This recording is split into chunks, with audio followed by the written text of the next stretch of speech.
What's up, guys? It is a very windy day out here at the beach today. We're gonna try to catch a few surf fish, mostly whiting. We're gonna do it with the most effective bait you can fish in the Gulf of Mexico, shrimp. Now, these are dead shrimp. These are not live. Live shrimp are better, but for us today, we're not gonna be using the entire shrimp. We're gonna be using small pieces of them on a double drop rig that I am gonna cast out maybe, oh, I don't know, the wind's pretty hard, 50, 60 yards at the most into the surf. It's high tide right now, so the water's coming up down by my feet. I'm sitting on a huge pile of rocks. Really cool abandoned beach house right behind us that used to be somebody's house before, natural erosion or erosion increased by unnatural causes, climate change, over the course of decades, washed the sand out from under it, and now it's a restricted area. Signs posted saying danger, keep away, no trespassing. As you can see, it's not going to be standing for very many more years to come. Someday that'll be all of these houses, but for now, it's going to provide some really good structure for us to fish around. So this is one of the reasons I've chosen this spot. Let me show you what we're going to fish with. So this is the rig I'll be using. At the end, I've got a fairly hefty 4-ounce spider weight. You can see it looks like a spider if you turn it upside down, hence the name. But these little copper wires grip into the sand, so the surf, this really rough surf, doesn't pull your bait out of position. And moving up the line, which is 20-pound monofilament, I've got 3-way swivels tied to small but very, very strong hooks. And I've got just 2 of those on here. I've seen guys put as many as 3 or 4 on. I don't like to do that. 2 is the maximum for me. 10-foot rod, surf casting reel. It is designed, you can see the spool is extra long. It is designed for long casts. So we're gonna put a little bit of shrimp on those hooks, cast it out, see if we can't pull in a small fish today, just for fun.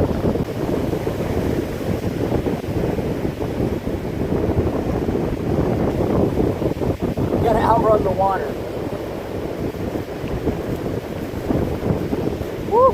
That current and that wind is strong. But I can feel my weight holding the bottom like it should, so we're set. So when you're doing this kind of fishing, if you're gonna leave your rod sitting up like that, you gotta watch the tip. Get used to watching the difference between the waves pulling on the line and a fish pulling on the line. The biggest difference is the rhythm in which the rod moves. So the waves are rhythmic. They're always coming in a similar pattern. So you'll see pressure on the line, pull the rod down, spring back up. Down, spring back up. With a fish, you get an erratic movement. So the rod is getting pulled on. It's not getting pulled on softly and released quickly. It's getting pulled on and released quickly by an erratic movement that does not fit the pattern of the waves. So a wave is gonna look like this, over and over, and a fish is gonna look like this. So you gotta watch it. You gotta keep your eyes on the rod over there. But look at this. This is really neat. So we're underneath this abandoned beach house. Look, there's one down there as well. Super cool. I almost walked right into that on camera. Now when the tide comes up to its fullest extent, this is the type of area that small fish or big fish that can go into small water like rays are gonna love to hide around. So always worth fishing an area like this. Woo!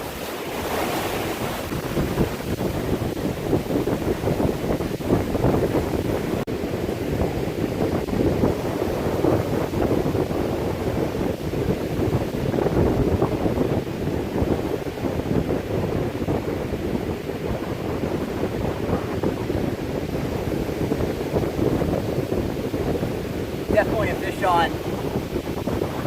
Not a bad sized one either. He does have the tide on his side though, so take that into account. Probably not as big as it feels.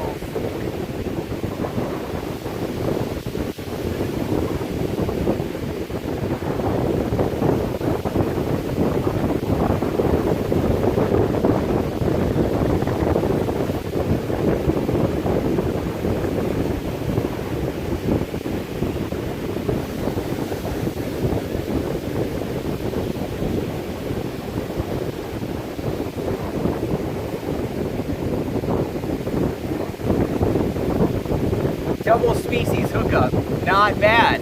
So let me show you, we got 2 different fish. I'm gonna get the more delicate one off the line first because I do want to release these fish today. I turn the camera so you can see the fish in the light a little better. Gorgeous little whiting.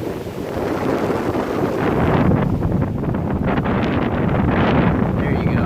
Really pretty fish, related to the red drum, as you can see. Very similar appearance, very similar physiology and morphology.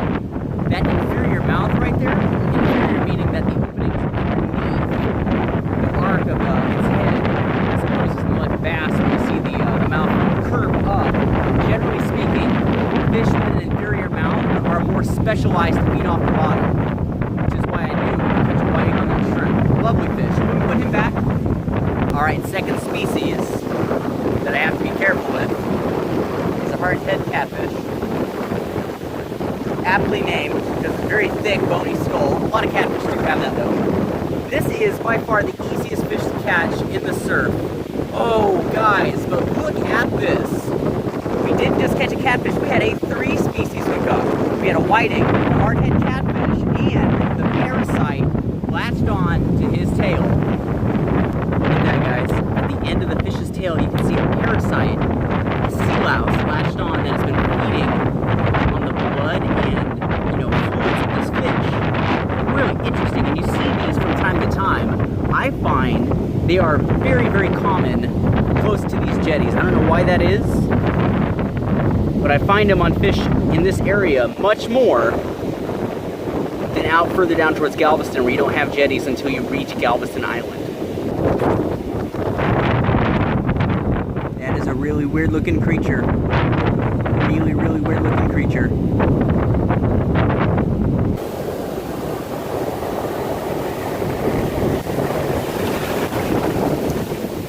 Alright guys, we got another fish on.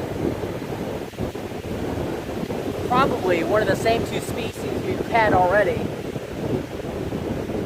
Oh, this one's putting up a little bit better of a fight though.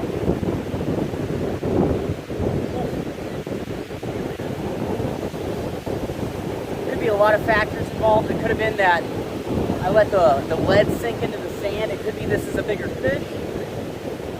It could be that it's just fighting with the tide a little bit better. It could be that it's a stingray and it's actually trying to bury itself. We're about to see a magic moment.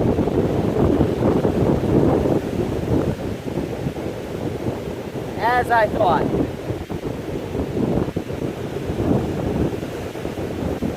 Oh.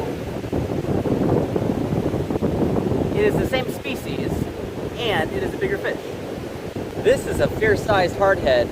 I mean, these fish don't get huge. That's about as big as you can expect to catch them, realistically, unless you're a very lucky person. But really interesting fish, one that I'm not super fond of catching, but we came out here just for a bit of fun to catch some small fish up near the shallows, and that's exactly what I expected to get, and it's what we got.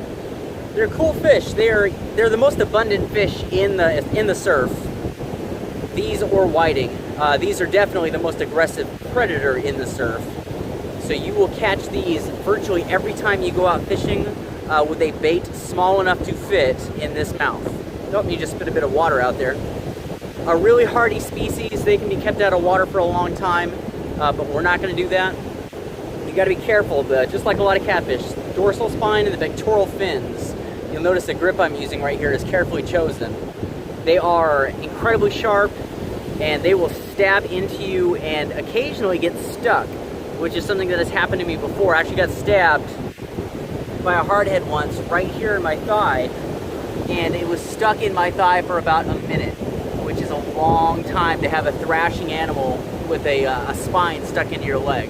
And I ended up having to count to 3 and rip it out. But really cool fish. I don't give catfish their due credit sometimes. These ones can be pretty colorful as well. The pink on the tail and a little bit of violet, almost turquoise running down its back. No parasites I can see on this one. Sometimes you gotta check inside the mouth. Those sea lice will actually attach themselves to the fish's tongue and eat the entire tongue and then suck the fish's blood, and the fish will use the parasite as like a replacement tongue. So the parasite actually makes the fish dependent on it to be in its mouth, so the fish can still function. But really neat. So let's go put him back. Put him right here. Let him recover just a little bit. goes. And you can see the slime all over my hands. Handful of sand. Rub that really well. Because sand is basically just small rocks. It'll cut through that slime, wash it off, good as new. It's always fun to come out here to the beach and just catch fish. You never know what it's going to be. It's always a surprise. You get that hook up, you feel that fish, and from that point on, it's a guessing game, and you have to use your experience, you know, what you know about the species of fish and the environment, the time of day, and the tides. But you never really know what's on the end of that line until you see it. It's the magic moment, and I love that. Anyway, stay tuned. We're going to come out here and do a lot more ocean fishing as things warm up a little bit. Lots of sharks, lots of rays out there with my name on them. Today, small fish. Next time, maybe not so small. So stay tuned, and until then, I'll see you guys later.